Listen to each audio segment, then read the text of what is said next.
Alderman Massey. First of all, I concur with much of what Alderman Barzizza said.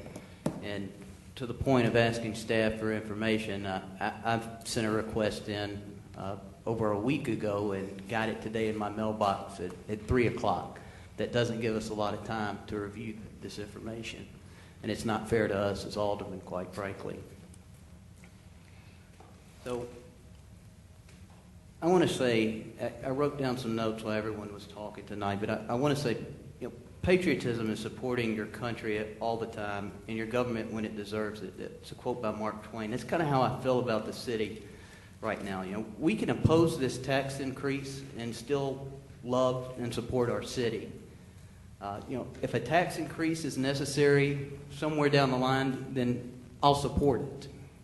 But I don't think the tax increase is necessary, and that plays into the budget. And I have some comments that I would like to read. Some of it has to do with the tax increase, and some of it other items.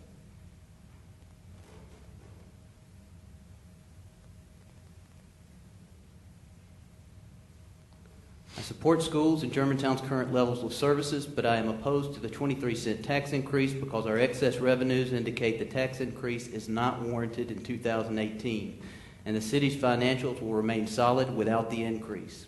I'd like to highlight some of the increases and timeline relevant to the current proposal. 2004, our property tax was increased by 40 cents. Part of the increase, 10 cents, was to allow the city to use revenue from the Hall income tax for capital projects, since the state was strongly considering keeping Hall revenues. Some may not want to remember it, but the 2004 budget and FAC meetings confirmed this 10 cents increase. Also, subsequent budgets state the budget continues to dedicate the revenues received from the Hall tax to fund capital improvement projects. This action continues to position the city to respond effectively if this revenue source changes either due to the economic conditions or by state sharing policy. The city has already placed a 10-cent increase on the citizens. In 2012, the city raised the sales tax a half cent, and it was sold to the citizens as being to support our schools. It may have been, the language in the referendum may have been changed, but the lead up led citizens to believe the half-cent sales tax was for the schools. In 2013, property tax was raised 30%, and it was sold to the citizens as being for 5 years. In 2015, our water and sewer rates raised 30%, and it was sold to the citizens being necessary. Today, the administration is proposing a 23-cent or 13% property tax increase, claiming that 10 cents is to replace the Hall income tax. That tax increase has already been levied in 2004, but is included once again without much as an acknowledgement of the 2004 tax increase or explanation. I believe we can all agree that government is not in the business of making profits. But when I look at the general fund with a proposed property tax increase, a profit is exactly what I see. I also see a profit in the utility fund. I understand the importance of a healthy fund balance. One indicator the city used for years and years is the 40% rule. Mr. Lawton mentioned it again tonight. That means the fund balance be at least 40% of total expenditures. The proposed 2018 budget shows this indicator to be 62% for 2018, 54% for 2019, 52% for 2020, and 41% for 2021, and 40% for 2022. When the proposed tax increase is removed and the same growth assumptions are kept, the indicator is 55% for 2018 and 40% for 2019. This indicator, which was previously used by the city but not discussed today, clearly shows that a tax increase is not necessary in 2018 and may not be needed until 2020, which is exactly what Alderman Yonda concluded in an interview in October 2016. We cannot just simply tax because it is convenient, given that it is a reappraisal year, it is a non-election year, it is a time when Hall is being phased out by the state, even though we've been planning for it since 2004. It is a time when we are looking at building a new school. Our finances do not justify the increase now, so any alderman who claims to be prudent with fiscal matters and claims to be a good steward for the city's financial well-being cannot deny the financial projections and also vote to support them by voting in favor of a budget with a 23-cent tax increase. Mayor, I also note that we didn't have an opportunity to ask staff questions, and would now be the time to do that? You have 2 rounds at 10 minutes each. Go right ahead. You have about 5.5 minutes left. Mr. Lawton, when do you anticipate that we will actually break ground for the school?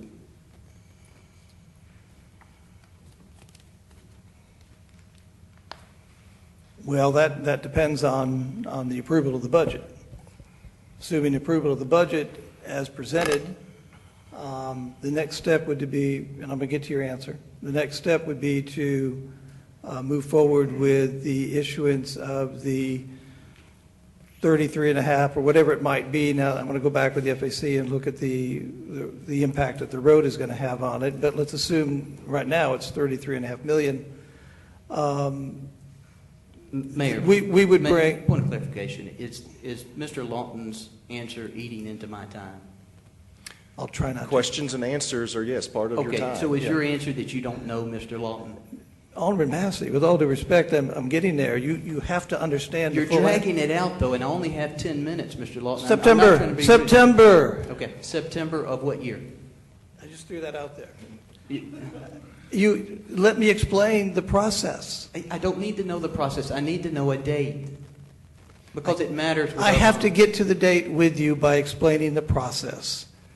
Okay? How much money do we actually need for I construction? have to get to the date by explaining. You're dragging this out so you don't have to answer the question. This is incredible. Alderman Massey, Mr. Lawton. Sorry. Yeah, go ahead and answer the question. Stop evading the question. As just concise as possible. Please. But it we would don't be, need this to be persecutory, please. All right, go ahead. It could be the fall of 2017. It could be the spring of 2018. If we don't know when it's going to be, why is there this urgency to get the bonds approved now? Because I presume that part of what we're going to do with this school is we'll have phases, and so we'll work in the cost over phases. And so to tell our citizens that we have to have $30 million approved in the bonds today, to me, seems a little bit misleading. That's a long question. Do you want me to answer it? If you can do it quickly. I'll do the best I can. I don't think I have much time. Again, the bond issue, hopefully we'll be able to bring the bond sale to the board the end of August, and it would be probably another 30 days when the funds are actually available. I don't know, because the school is doing the construction process, when they're going to be actually able to bid the project and break ground. So that's my best guess is late fall of 17 or perhaps in 18. But I can tell you this. The goal is to have the school open by August of 2020, so you work backwards from there. Well, and I would just add, we have experience with the Riverdale Annex. We do know timelines, how to issue bond debt, how to do design work, how to forecast, how to estimate. And so it's pretty complex when you're issuing bonds. You don't get to just raise or adjust taxes in the middle of the year in 2017 or 18. You have to plan well in advance. So, how much time do I have remaining? You have about a minute and a half. Okay, thank you. So if we don't know when this school is going to be built or when we're going to anticipate needing to encumber these funds, then how can we sell that to the taxpayers as a necessity right now? Why can't we wait and do exactly what was projected by Alderman Yonda in October 2016 when this school was in the works, and have that tax increase either in FY19 or FY 2020? I'm having a hard time when I look at these reserves, and it's based on your numbers, and telling citizens that we don't have the reserves to cover our bond issues through 2020. I think we do. If you don't look at at least the school alone, and look at adjusting the tax rate to deal with another $2.5 million, or $2 million rather, in debt service on an annual basis, if you go into the bond market this summer with the funds available, say in September, and the rating agencies come in and say, Mr. Administrator, how are you going to pay for this debt service payment over time? And if we don't reflect and make the difficult decision to say, here's how we're going to address that over time, you're going to lose credibility with them, and you'll probably lose the rating unless you don't have the resources available. My point is, back up from August of 2020. That's about a 2-year window of period of time. And so the sooner you can have those funds available this fall, which are predicated on covering the debt service payments, you might as well not even go into the market. One last comment, Mayor. Yeah, and that would conclude it. Go ahead. So, Mr. Lawton, when I'm looking at the spreadsheet that I prepared, the FY18 budget without a tax increase would put our fund balance as a percentage of total expenditures at 55%. That's FY18. Then FY19, the same circumstance, no tax increase, we're still at 40%, which is your goal. Go ahead. Briefly answer that because it's paying down the reserves. Go ahead. Is that a question, Alderman Massey, you said, is that the spreadsheet you prepared? It's based on the budget numbers, but yes, I prepared one with the tax. I don't have that spreadsheet. I'm relying on the spreadsheet that staff and the Finance Committee and professional employees in the city prepared. If that's a spreadsheet you prepared, I don't have that. Well, I trust that you know what the fund balance is, and I'm showing that FY18 is 55% and FY19 is 40%. I mean, Based on the proposed budget, which includes the property tax adjustment. no, this is without the property tax. Alderman Massey, I don't have your spreadsheet. I don't know what you did. I don't know where this number came from. They're meaningless to us. Well, Mr. Lawton, Well, shouldn't you have done that review? That concludes your 10 minutes. I gave you some leeway. I appreciate it. Thank you, Mayor. Who would like to speak next? Alderman Owens? Yes, thank you. We have been made aware, at least I think we were all made aware when we had our budget retreat, but meeting on the budget for the first time that for some reason we did not approve the administrator's charter for a year, but approved it for only 6 months. I don't think anyone knew that until that was brought to our attention, and I believe it's been made aware that we are going to approve that at the next hearing. There's no dodging the charter. We're going to move forward with approving his salary at the next meeting. I would agree that if the charter calls for approval of the salaries of our directors, then we'll take a look at that between now and the third reading. Then we should do that. Now, I'd like to, Alderman Massey, get your numbers that we keep referring to and pulling out percentages, because we're at a disadvantage here. You bring this to us tonight, and we have no mention of that, and so there is some time between now and third reading, and I'd like to digest what you've at least presented this evening. In reference to the 10-cent hall tax increase that was in 2004, I mean, tax increases are not meant to last 13 years, 14 years, and we've gone that long, and so to bring back something that happened in 2004 seems disingenuous. In any case, we are a process-driven city in every respect. Our volunteer citizen commissions provide direction for us, the Board of Mayor and Aldermen, and I'm never cease to be amazed by the expertise and experience that we have. And specifically, I'm talking now about the FAC. I rely heavily upon their recommendations to us, and have since I've been an alderman. They've spent the past 6-8 months giving this due diligent review, and I want to thank them for all the work that they've done along with our staff. I think this budget is a direct reflection of the values of our citizens. We place a high priority on education, and we place a high priority on safety. I think that this budget is fiscally conservative in terms of projected revenue, and we have trimmed our expenses. We have been a AAA bond-rated city for 30 years, 30 plus. And so I guess I'll also give a nod to our former city leaders. But one constant that has been throughout most of those years has been our city administrator. And so I thank you, Patrick, for the work that you've done. It's been exemplary. I'm proud of this budget. I'm proud of what's come before us. When we created the GMSD, the Germantown Municipal School District, in 2014, we know that choice came with a price tag. And I strongly supported our efforts to do so at that time.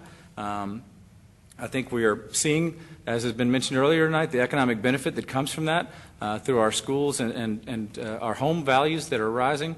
But schools come with a price tag, and I think this budget adequately addresses those costs. And so I'll yield. Thank you, Mayor. The one person that we haven't spoken to tonight is our finance director and our budget and performance team, who have worked extremely hard on this budget. And I would like to ask a couple of questions of you, if I could. Have other questions? We'll get to those in just a minute. Mr. Turner, I appreciate you meeting with me earlier today. I had brought you a chart that one of my associates had shared, not with us, but had shared, and I wanted your assessment, because the conversation or the original statement was that these would be examples of how a tax increase works in a reappraisal year. And no matter what I thought about the way that was shared, it's important for me to know if the numbers work, if those numbers are good numbers. I've never turned away a good idea. To Alderman Owen's point, if someone has a different thought and can articulate that, I want to hear it. So if you could share with me, because I asked you two questions. The first one was, talk to me about these numbers.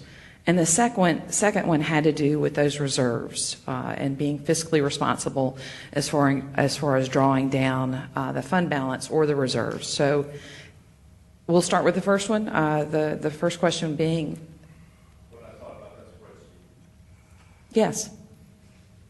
Okay, so to Mr. Law's point, it's concerning, I think, as a city. That microphone's not on.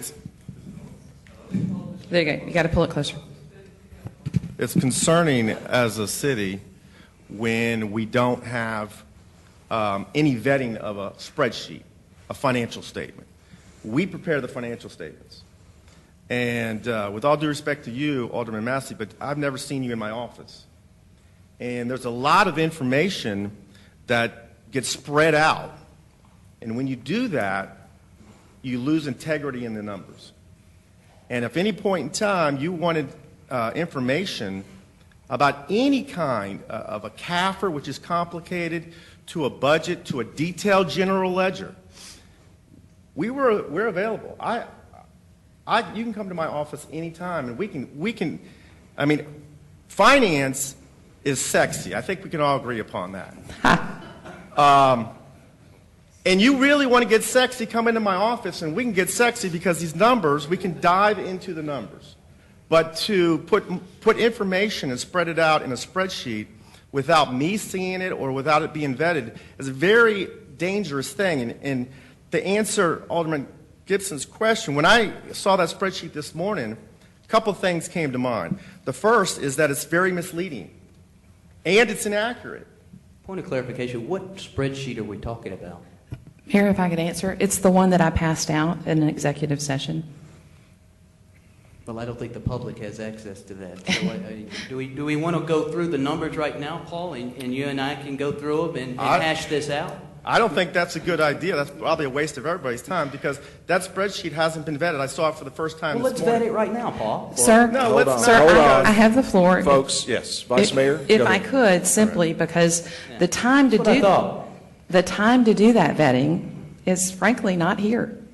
Well, It is not right now. Well, all I can say about that is, number one, your numbers weren't accurate and your percentage increases were not accurate. Where were they not accurate? Number two, again, sir, Don't just throw stuff out, Paul, Hold on, if you don't have folks. the evidence to back Folks. it up. I have evidence to back it up, Well, sir. tell I us looked what at it it is this then, morning. Paul. You want to know what it is? Hold on, Mr. Turner. Mayor, I think it would be fair for him, rather than just throwing out personal attacks and saying that I'm misleading people, to Well, actually go into the numbers and explain what he's talking about. Well, hold on. One moment. This line of questioning is inappropriate for tonight on all three parties. So that's Mr. Turner, Vice Mayor, and Alderman Massey. Let's get back to talking about the budget right now. All right? You still have the floor. You have about 5 minutes. Thank and you, if Mayor, you'd like and to I continue- apologize if I was in Yes. any way inappropriate. That was not my intent. The other question that I did ask, and I hope that I can continue with this, is regarding the fund balance, the thought that that we are, with this budget, not utilizing the fund balance or the reserves appropriately. And so my question to you was, is it fiscally responsible to do so, or is it not? Well, one of the things that just recently came across my desk in May 2017 was a Moody's Investors Service City overview of the city of Germantown, and specific to the city of Germantown. And two very key points that they made in terms of criteria was fund balance and management. Fund balance is our reserves. And they said that they give a 15% percentage to our fund balance. That means that we have healthy fund balances in all times. They weigh that pretty heavily. The other is they put 20% on our operating margin. That is the net position. That is the net income. So those two factors combined represent 35% of that fund balance. So it is fair to draw down your fund balance. I don't think there's any argument about that. The question is, what's your risk appetite? That's how I would describe it. At what point do you feel that your margin of safety is no longer safe? And there's no real literature on what the true fund balance should be, but the financial policy has certain criteria in it.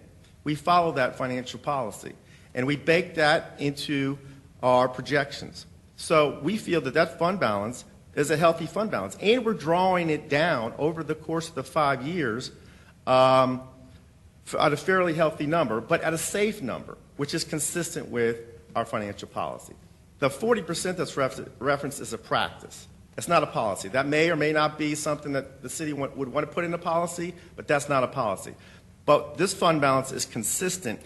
I went through the whole period of time to make sure that the fund balance was consistent with our financial policy. It is. If you dip below a margin of safety, that's what I call it, then you expose yourself to risk. The only other point I'll make is to fund a fixed expense, such as debt, with an elastic revenue and or your fund balance is not sustainable. You can postpone a tax increase for a couple years, absolutely. But a debt expense is 25 plus years. You will have to fund that with a matching fixed revenue.